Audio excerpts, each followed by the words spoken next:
Selalu ada damai sukacita ketika kami berjumpa dengan Tuhan. Selalu ada ketenangan ketika kami memuliakan Engkau, menyembah Engkau. Dan Engkau yang hebat, yang sempurna itu ada di sini. Berkati kami Tuhan.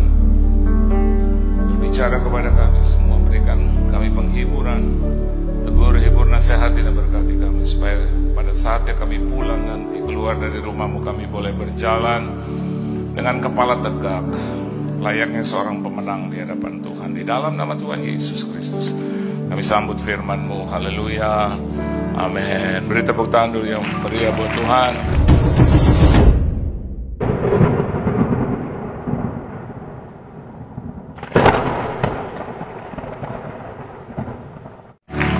Silakan duduk. Shalom saudara.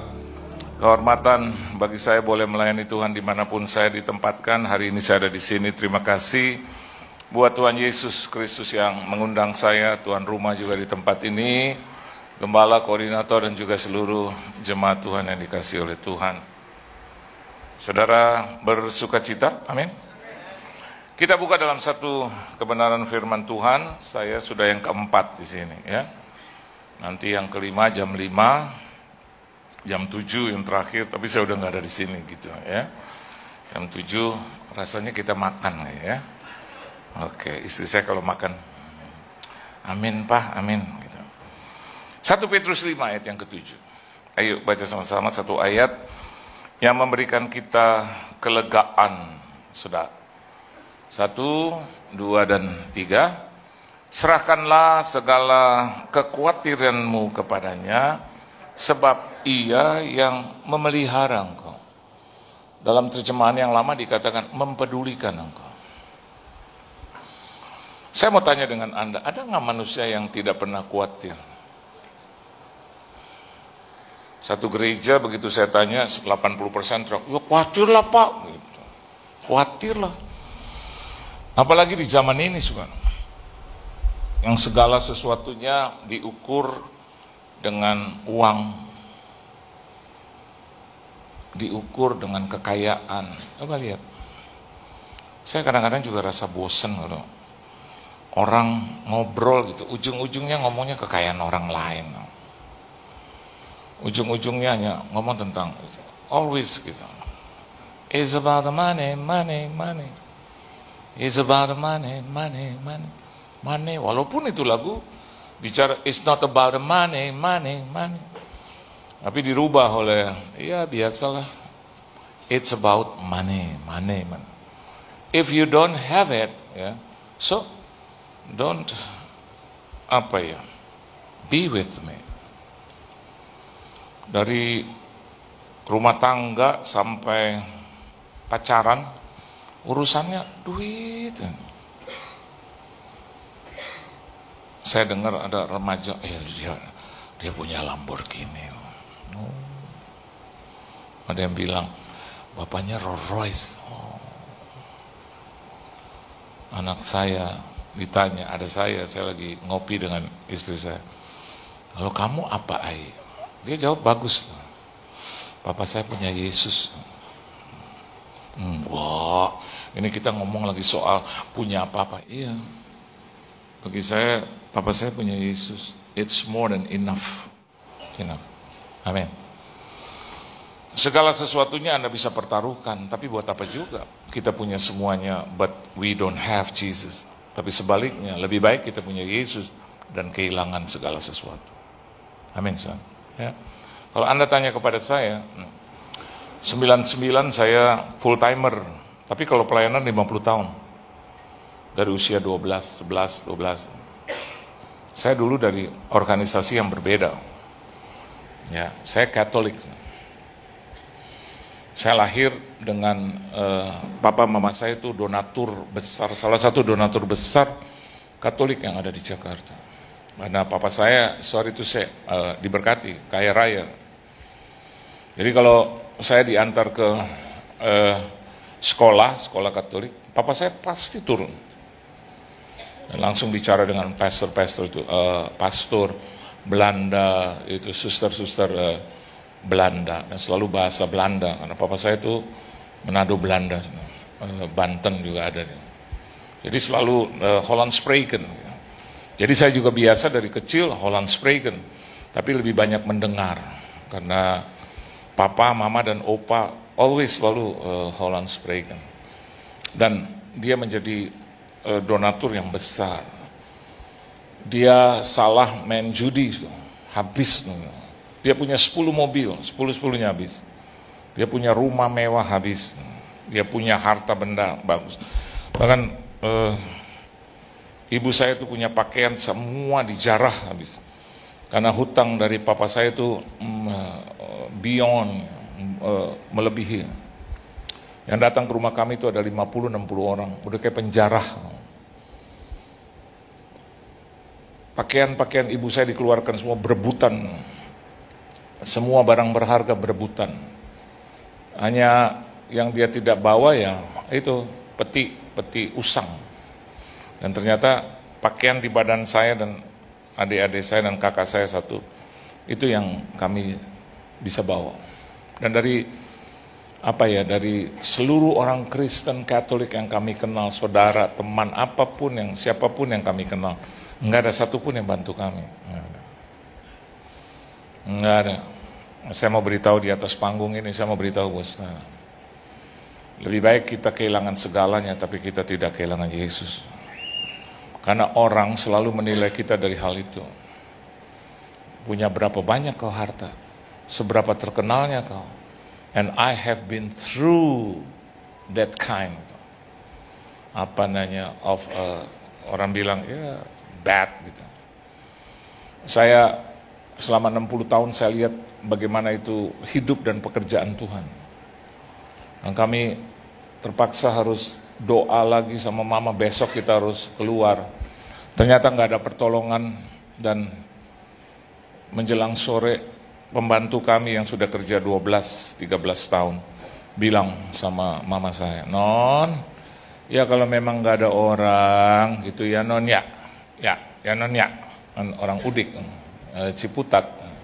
Ya kalau memang kagak ada ya udahlah non ya, udah ke rumah kita aja ya non. Cuma bisa nggak terima?" Mama saya nggak ada alternatif lain. Papa saya nggak pulang karena dikejar-kejar. Yang kita pergi dengan truk sampal sama itu satu peti usang, dan itu berisi pakaian kami yang cuman pakaian sekolah. Dan ketika sampai di tempat itu, Ciputat itu 53 atau 54 tahun yang lalu itu kayak apa? 54 tahun yang lalu. Umur saya 11 tahun pada saat itu. Hutan. Kami biasa dengar, maaf kata nih, suara-suara kegelapan ada di situ. Malam-malam jam 1. Waduh. Saya bilang, "Mama itu apa?" Mama saya, "Sudah, nggak usah pedulikan itu." Dia di atas pohon ya. Gelap. Nggak ada lampu, lampunya cuma lampu tempel. Tapi mama saya seorang pendoa yang begini. Dia dekat sama Tuhan, intim. Dia doa terus. Dia bilang, mau salah mau benar, tapi di hadapan Tuhan saya mau mendekat. Tapi dalam bahasa Belanda, saya artikan dalam bahasa Indonesia. Please God help us. Nggak ada yang kerja pada saat itu. Kita hanya dari pembantu itu hanya bercocok tanam. Nanti kalau sudah malam, kita buang airnya itu di empang. Jarak rumah pembantu ini sama empang itu ada 70 meter sampai 100 meter. Dan kalau ada orang yang sakit perut dari keluarga saya, maka yang antar dia ke rombongan haji 10 orang. You know why perjalanannya ke sana itu. Begitu jalan lewat ular. Ularnya bukan yang kecil. Kalau orang Ciputat, Udik tuh dulu sebut ular besar itu ulak. Lewat besar. Sekaki saya, waduh. Nah itu yang kita takut. Yang kedua monyet. Terus tuh musang. Ya. Dan yang itu tuh yang kita takut, yang di atas itu. yang di pohon-pohon. Aduh. Kalau kita bawa obor, dan itu yang kami lewati. Dan mama saya selalu bilang, Tuhan tolong kami. Nah rupanya itu jalan baik buat saya. Dan Tuhan izinkan itu. Walaupun Tuhan bilang, it's not my fault, it's not my plan. Tapi orang tuamu yang begitu. Dia main judi. Dan saya berakar dari situ, bertumbuh dari situ. Dan doa mama saya dikabulkan Tuhan. Kita keluar dari situ. Dan hari ini salah satu dari anaknya melayani Tuhan. Dan dia bilang, sebelum mama menutup mata, mama cuma mau bilang satu sama. Ik wil zeggen een jij, bahasa Belandanya. Kau harus melayani Tuhan sampai mati. Nggak ada gigi mundur. Ya, Ma. Ya. Biar ini jadi legacy. Kalau Anda lihat di sini, ada kekhawatiran? Ada. Kita harus jalan berkilo-kilo. Sampai kekhawatiran kita sampai kapan? Alkitab katakan itu. Bahwa ada kekhawatiran. Tapi di dalam Tuhan selalu ada jalan keluar. Setuju, saudara? Kalau enggak, buat apa kita dalam Tuhan? Betul nggak? Buat apa? Saya ada lewatin namanya kemiskinan, kemelaratan, susah. Punya kartu kredit 16, nggak bisa bayar, tapi pada akhirnya Tuhan yang bayar itu semua. Jadi, I have been through. Saya nggak bilang I was there, but I have been through. Nah, kalau kita lihat di sini, ternyata seorang rasul yang dekat dengan Yesus, Petrus bilang, serahkanlah segala kekhawatiran. Not only 1, 2, or 3. Dia bilang segala kekhawatiran. Amin, saudara. Hari ini yang belum bekerja, yang belum mendapatkan penghasilan, ataupun yang belum mendapatkan satu posisi yang baik, serahkanlah segala kekhawatiran pada Tuhan. Dan mama saya selalu bilang, dia ambil dari gereja Katolik satu apa yang bisa dipajang papa saya, dan dia taruh di tembok kita. Serahkanlah segala kekhawatiran. Itu menjadi ayat favorit dari papa saya. Pada saat kita keluar dari rumah yang megah itu, dia bawa itu. Dia taruh di rumah bilik. Begitu kita keluar dari sana, kontrak di rumah bilik juga, dia taruh itu di tengah-tengah. Dan dia bilang kepada anak-anaknya, serahkanlah segala kekhawatiran. Dan hari ini saya lihat, ternyata ketika kita menempatkan kekhawatiran kita di tempat yang tepat, maka akan terjadi satu jawaban yang sempurna. Serahkanlah bukan kepada manusia, saudara, tapi kepada Tuhan. Beri tepuk tangan yang meriah buat Tuhan. Nah, bagaimana kita bisa menyerahkan segala kekhawatiran kita kepada Tuhan? That's the point. Ada orang banyak bilang, kita serahkan. Iya, tapi bagaimana? Nah, Tuhan jawab. Coba kita lihat di dalam kebenaran firman Tuhan. Ya, Alkitab memberikan kita satu jawaban yang luar biasa, saudara. Ya, sebentar.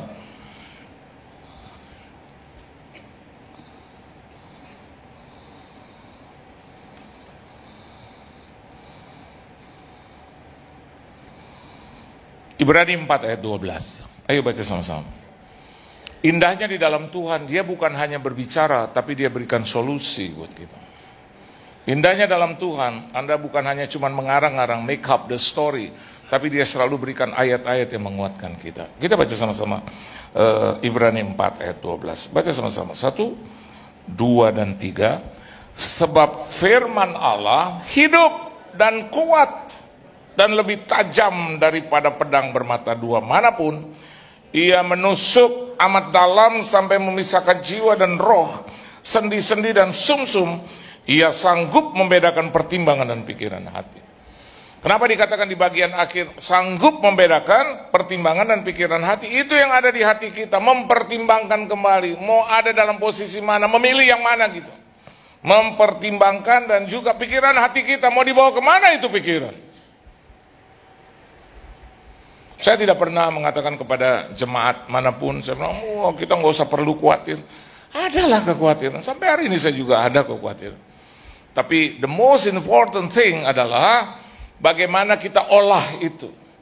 Jangan sampai kekhawatiran itu melebihi rasa percaya kita kepada Tuhan, saudara. Halo, amin. Jangan sampai kekhawatiran biasa. Tapi percaya kita kepada Tuhan harus jauh lebih daripada kekhawatiran itu. Itu yang membuat saya dan Anda bisa hidup sampai hari ini, bisa menguasai keadaan, dan yang pertama adalah firman Tuhan. Amin. Kalau Anda merasa khawatir, lihat aja firman. Tuh. Firman-Mu pelita bagi kakiku, terang bagi jalanku. Firman-Mu Tuhan tiada berubah, dahulu sekarang selama-lamanya tiada berubah. Firman. Udah nggak usah kemana-mana, firman. Apa yang tertulis di situ, selama itu tertulis, just do it. Selama itu ada, follow it. Kalau tidak ada, don't follow it. Don't do it. Beri, maka engkau akan diberi. That's the words of God. Beri aja. Kuduskan hari Sabatku, just do it. Lakukannya, itu firman. Nggak usah yang aneh-aneh. Nggak usah yang yang out of mind. Hai suami, kasihilah istrimu. Do it. Mau berhasil nggak? Mau beruntung nggak? Mau hilang nggak rasa khawatir? Duit. Tapi istri saya, Pak, duit. Ini istri saya, duit aja. Suruh apa? Kasih aja. Lihat istri lah. Saya selalu bilang dengan bangga gitu, dengan rasa hormat kepada Tuhan. 34 tahun saya nikahi dia. Nggak mungkin nggak ada masalah, pasti ada masalah, betul nggak? Tapi go back to the Bible, go back to the Bible. Bagian saya adalah love her, love. Dia punya kelemahan, keterbatasan, tapi dia juga punya kelebihan. Yang atur segala sesuatu di rumah tangga, istri saya. Yang beresin jadwal saya, istri saya. Yang berhubungan dengan orang-orang, istri saya. Kemanapun saya mau pergi untuk urusan pelayanan, istri saya. Kemarin dia ngomong, Pak, ini ada gereja 6 tahun nggak bisa undang-undang kamu. Saya jawab, kalau dia udah ngomong gitu, saya bilang, pasti ada sesuatu. Terus, Mak? Dia jawab, aku taruh kamu. Ya udah. Di mana itu? Di Tangerang, bukan kota, tapi kabupaten. Enggak apa-apa ya, Pak. Ya masa saya bilang apa-apa, ya enggak apa-apa. Seorang anak rohani saya itu, Gideon Simanjuntak, istrinya bilang kepada anak saya, hai, Papa, hari ini pelayanan di situ ya. Anak saya bilang, iya, kenapa Kak? Aduh, jauh itu, hai. 3 kali naik tol. Udah naik tol, masuk jalan-jalan. Hampir 2 jam, nggak nyampe-nyampe. Istri saya liatin saya liatin dia. Nggak nyampe-nyampe ya, Ma. Dia jawab, ya emang begitu, kata Tuhan. Udah mau nangis. Nggak usah nangis, Ma. Kamu kan yang udah pilih. Iya. Aku juga bingung kemana lagi nih lewatnya. Nyasar, berhenti lagi, keluar. Katanya di sini, kenapa sawah? Coba kita lihat lagi, Ma. Aduh. Begitu sampai lihat itu jemaat, maka tergeraklah hati Yesus oleh belas kasih. Begitu saya turun itu jemaat-jemaat yang sederhana.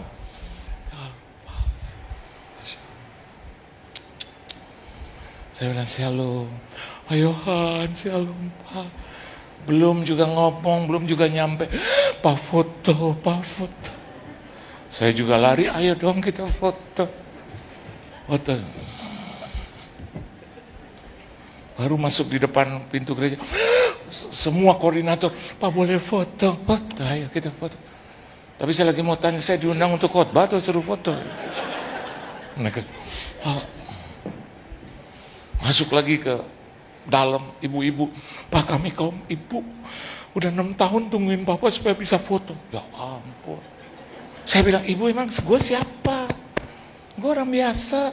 Ya tapi bapak susah diundang. Udah dong kalau bilang susah, udah berhenti sampai di situ pakai begitu. Lebih baik undang Yesus, Pak. Gampang. Oh tuh lah.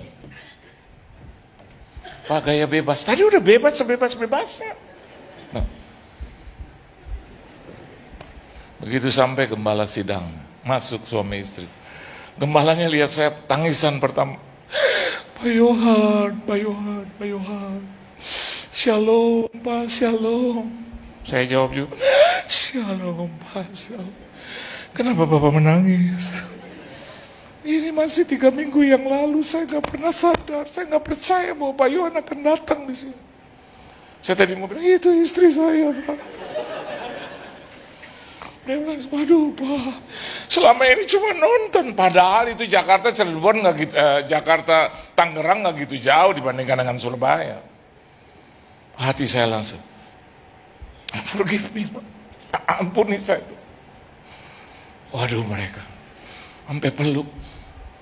Saya khotbah itu Bapak gembala duduk di depan, mulutnya nganga senganga-nganganya sedang. Begitu saya bilang amin, amin, amin. Saya bilang Tuhan, gue seneng banget khotbah di sini. Dan gak ada satupun kepala bergeser, tetap. Kayaknya instruksi gembala suruh begitu. Begitu saya turun, duduk, dia bilang, Pak nanti ada kebaktian yang kedua. Amin. Saya lihat ini. Dalam hati gini, kok gak dibawa ke ruangan ya? Diri aja. Terus dia bilang, Bapak mau kemana? Keluar atau di sini Pak? Hah? Maksudnya keluar kemana? Ya kami nggak punya ruangan. Bapak mau di sini atau? Ya di sini aja. Berapa lama ini Pak? Sejam Pak. Saya bilang sama istri saya, Mah, ini sejam lagi kita di sini. Kita harus di gereja dulu. Istri saya bilang, ya udah nggak apa-apa. Terus saya bilang sama tuh Bapak, Bapak ini ngomong sih, mau minum apa Pak? Saya bilang kopi ada. Ada. Oh ya udah kalau begitu saya duduk di sini aja. Nungguin 20 menit kopinya nggak datang-datang. Saya nungguin lagi. Saya mau nanya sama nih gembala, saya takut dia sakit hati. Saya takut dia tersinggung, saya takut dia malu. Cuman saya liatin dia Pak Gembalanya, saya liatin terus dia bilang Pak Yohan, Pak Gembala. Dalam hati saya kopinya mana? 20 menit nggak jalan-jalan, istri saya colek. Kita beli kopi di luar. Ya. Dia lagi ngomong sama koordinator, saya keluar aja. Rombongan kita berlima. Keluar, kita cari kopi, naik mobil. Karena semua keadaan kosong, belum ada yang dibuka. Warung belum ada yang buka pagi-pagi. Saya lah sampai setengah kilo, 1 kilo. Tetap nggak ada, bulak balik. Dan itu saya bulak balik, itu gereja ada 4-5 kali. Dan koordinator bilang, kenapa itu mobil Bapak Pendeta bulak balik. Tadi saya mau buka kaca, kopi, tau nggak kopi. Nggak ada kopi. Akhirnya istri saya dan saya malu sendiri. Udah nama kita turun.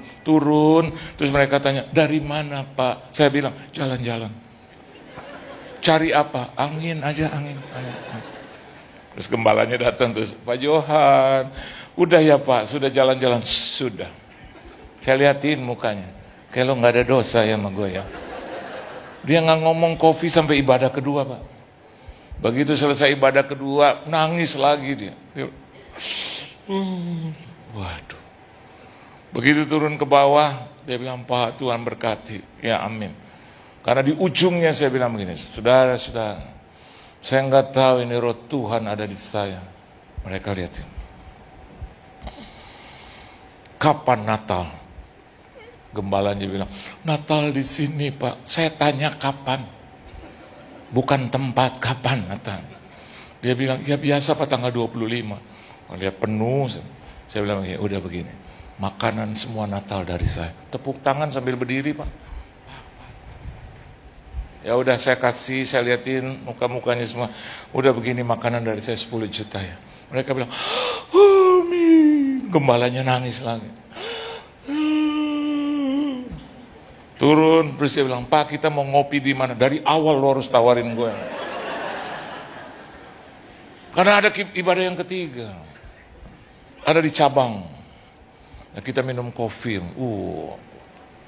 Gitu minum kopi, istrinya bilang, Pak, ini kopi cuma ada di sini. Oke, setengah jam dari gereja, setengah jam.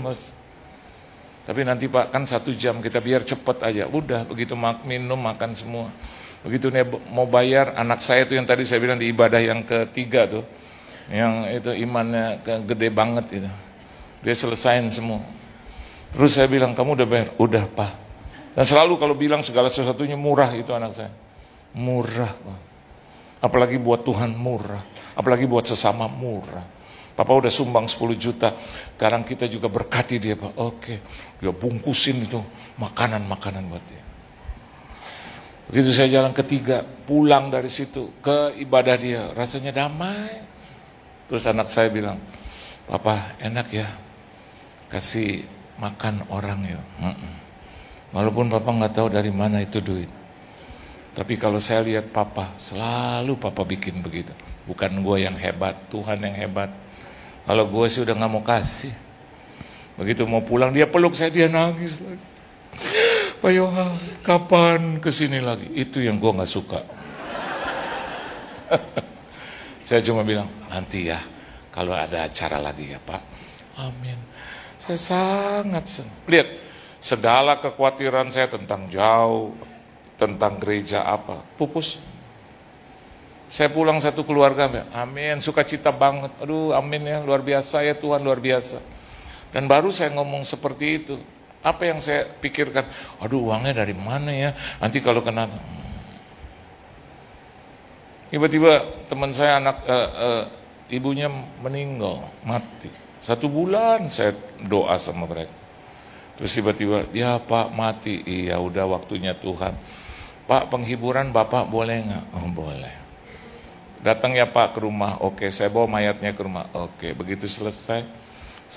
Padahal teman baik, hari-hari teman baik. Terus dia bilang sama saya, Pak ini berkat. Oh, nggak usah. Oh, teman baik itu, mama kan 1 bulan penuh. Saya yang bukan saya ngobrol sama saya, dekat sama saya. Tapi ini ada berkat dari itu. Nggak usah, nggak boleh. Itu biarkan, karena kita kan kayak saudara. Pak, tapi ini asli dari mama. Wah, mamanya kan udah mati. Jadi saya bilang, oh kalau dari mama ya boleh saya ambil lah. Dia bilang, mama mencintai Pak Pendeta. Amin. Saya buka di rumah 2 kali lipat. Dan Tuhan bilang sama saya, itu buat Natal yang Desember masih jauh. Tapi aku sudah berikan sekarang. Wah, saya bilang, selalu itu tuh. Kekhawatiran kita itu bisa lenyap. Apa yang kita pikirkan belum tentu dipikirkan oleh Tuhan. Tapi sebaliknya, apa yang Tuhan pikirkan harusnya kita pikirkan. Hal yang pertama, coba.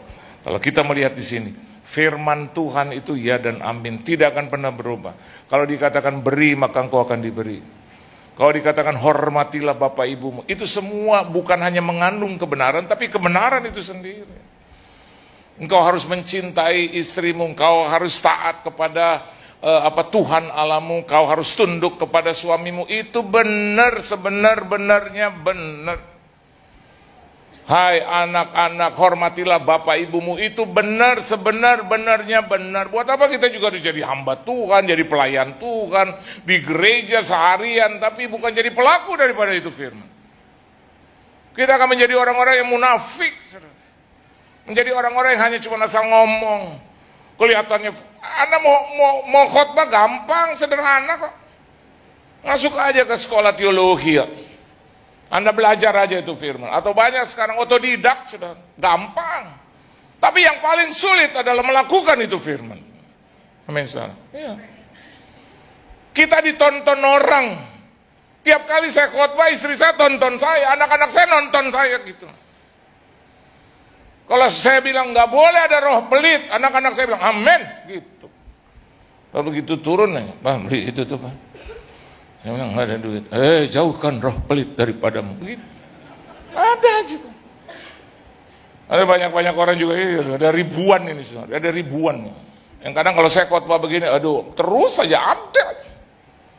Pak saya mau buka bengkel Pak. Oh, amin. Roh Tuhan tadi malam jam 3 pagi. bicara kepada saya bahwa saya harusnya ngomong sama Pak Yohan. Aduh. Roh Tuhan bilang apa? Katanya Pak Yohan akan beri itu 700 juta buat saya. Saya dari tengah kebingungan itu. Tiba-tiba Roh Tuhan juga datang lagi. Saya tanya sama dia, jam berapa itu Roh Tuhan datang? Dia bilang jam 3 pagi. Roh yang itu datang ke saya jam 2 pagi. Ngomong apa itu Roh Tuhan? Dia bilang, nanti jam 3 ada orang ingin pinjam duit. Tolak dalam namaku. Langsung dia tutup itu. Firman-Mu, amin, yang memberi kekuatan kelegaan sampai hari ini dalam hidup kita. Firman Tuhan yang memberikan kecukupan buat gereja ini. Firman Tuhan. Kalau nanti Desember ada acara, 17 Agustus ada acara, mungkin orang-orang berpikir dari mana ya dananya, dari mana kita bisa begini, bisa begitu, begini, begitu. Saya mau katakan buat Anda, firman Tuhan itu selalu meneguhkan kita dan memberikan kita kekuatan. Beri tepuk tangan yang meriah buat Tuhan.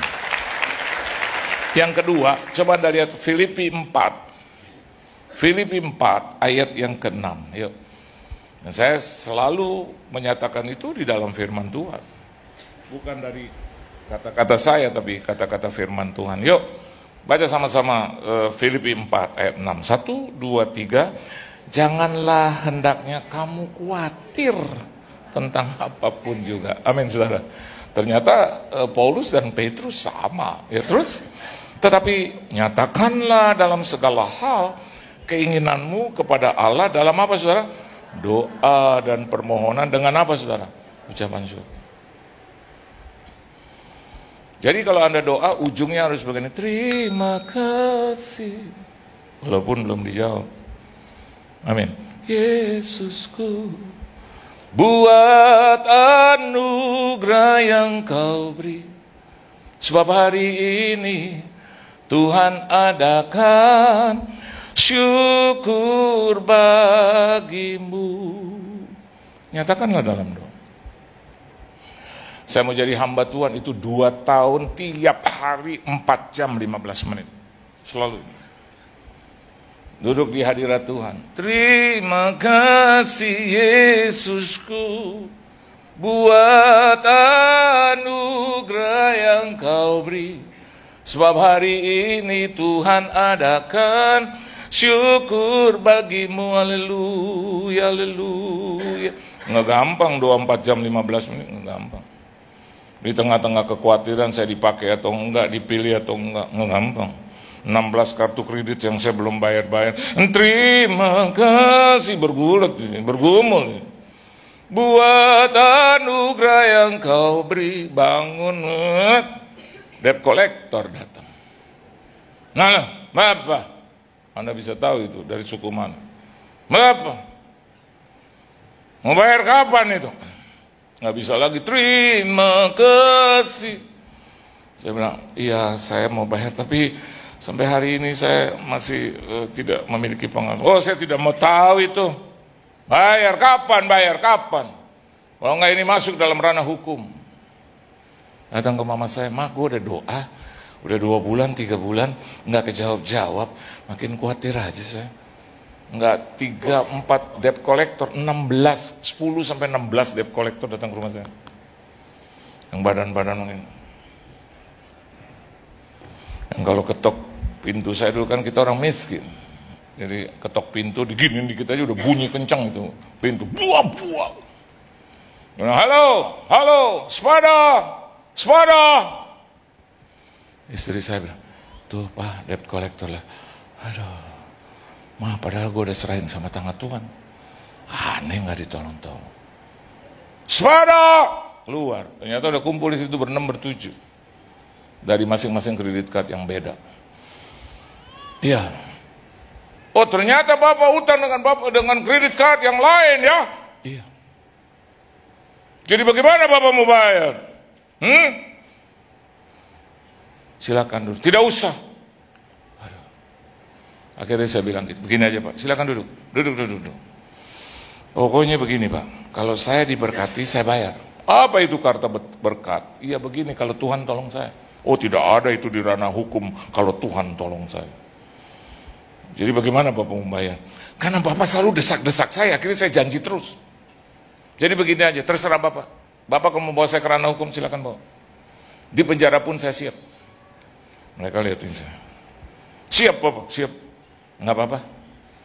Apa yang saya tabur saya tuai, saya salah. Sudah saya belum jadi hamba Tuhan. Mereka ngomong, sambil mereka ngomong berenam bertujuh saya doa. Dalam nama Yesus. Tuhan, dalam nama Yesus. Kau berikan hati yang keras hari ini biar kau lembutkan mereka. Dalam nama Yesus. Yang pipinya ada rambut, ada.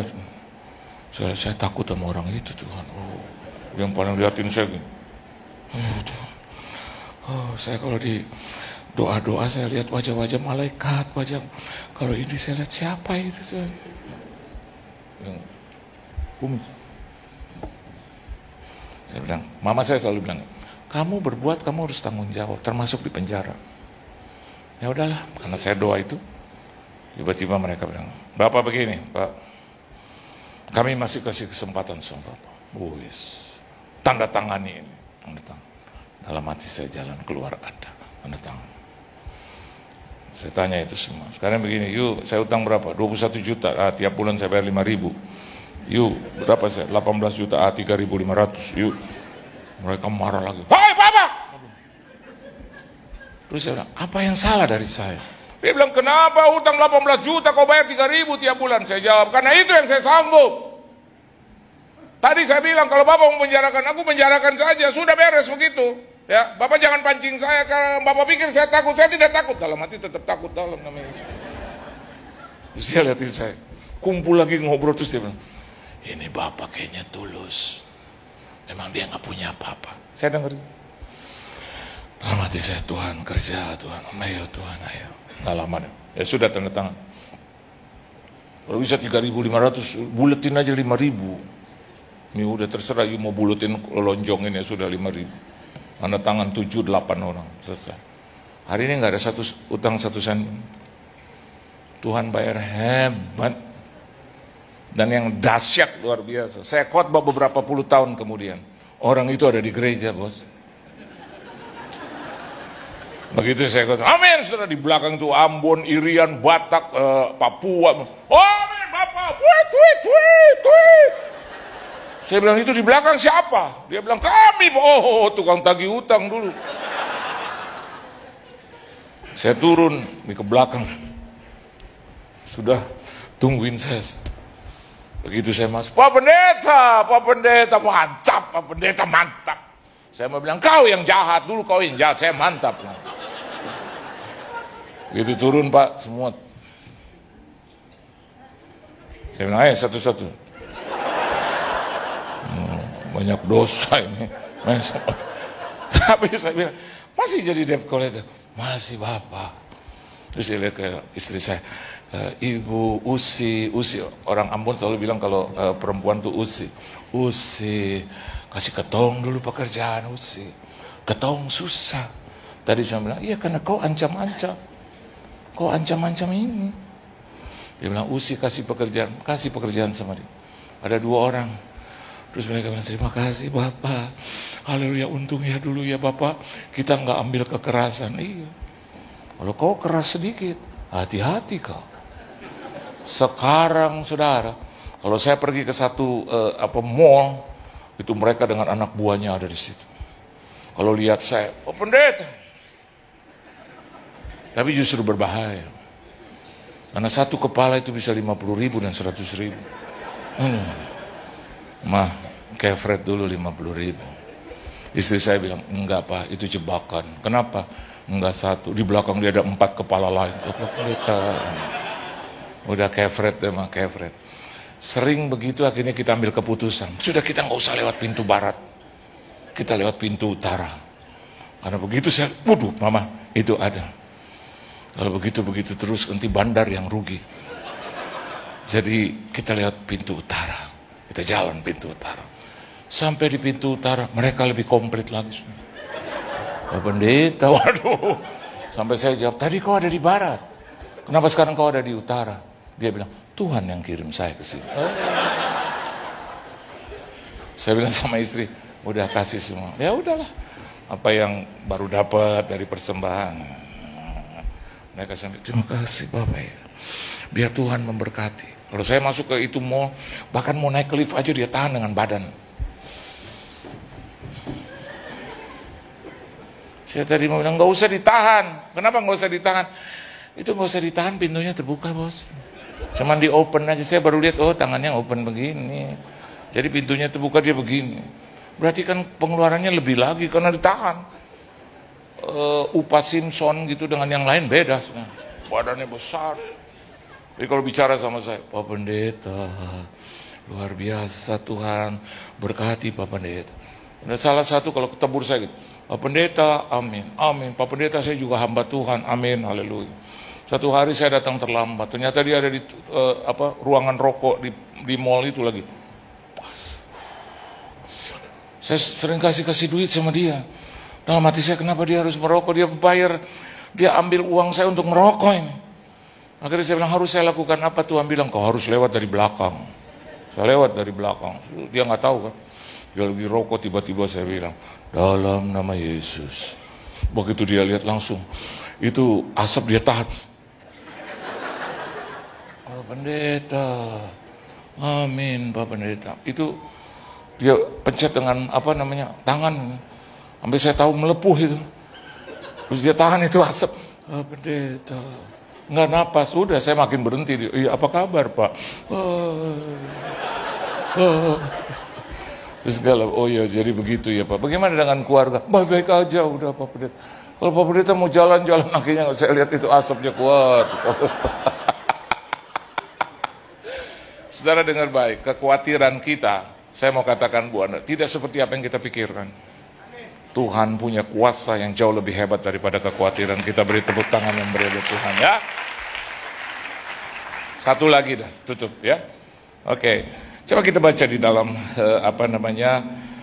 Mazmur 30 ayat 5. Yang terakhir. Jadi kalau Anda berdoa, jangan pikir gini, bosan, doain terus. Betul nggak? Doain terus. Saya doain orang yang notabene nggak baik buat saya. Terus saya doain aja gitu. Dalam nama Yesus kau berkati Tuhan. Dalam nama Yesus, terus gitu. Selama bertahun-tahun. Jadi beres. Yuk, baca sama-sama. Mazmur 30 ayat yang kelima. 1, 2, dan 3. Nyanyikanlah mazmur bagi Tuhan, hai orang-orang yang dikasihinya, dan persembahkanlah syukur kepada namanya yang belajar nyanyi, saudara. Halo. Kalau datang ke GSJ jangan cuman